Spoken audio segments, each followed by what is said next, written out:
Yollarım yetişir cennetime, yine mənə ağlayırsan canana. İstemezdim bensiz yalnız qalasan, şəhid oldum əziz mehriban ana. Daha məndən nigaran qalmana, yaralarım sağalıbdı burada. Cennetimde güzel evim var benim, sen gelince yaşarır bir yuvada. Sen gelince yaşarır bir yuvada. Benimle fəxrlə ana, ana.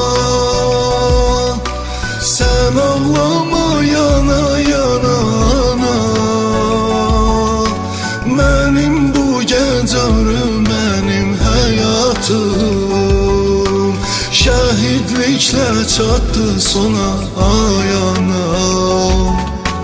Benimle fəxrlə ana, ana. Sen ağlama yana yana ana. Benim bu gecərim, benim hayatım şəhidliklə çatdı sona ayana.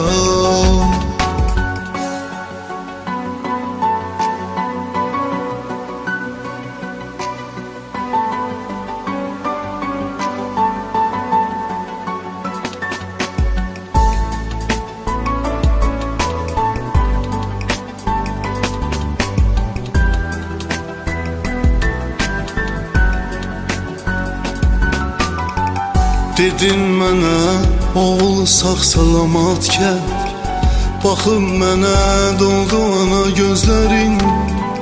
Təkcə sənsən bu həyatdan ümidim, boğazımda qurudu son sözlərin.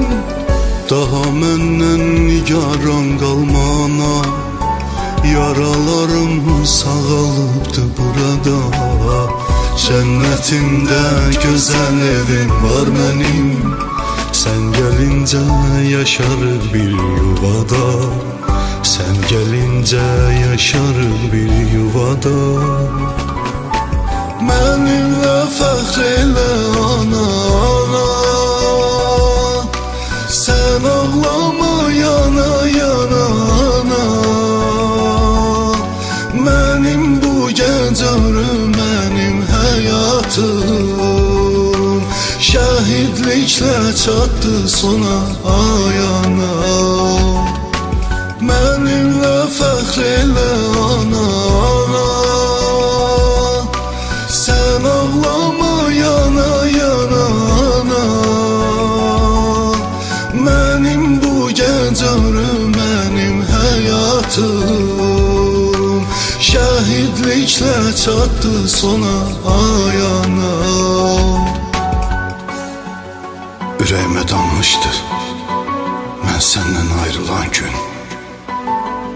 Bu son görüşümüzdü, bu son vidadır ana. Hakkını mənə halal et, hakkını mənə halal et ana.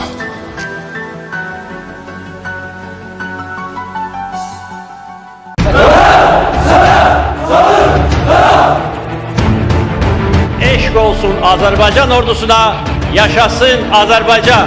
Yaşasın! Allah!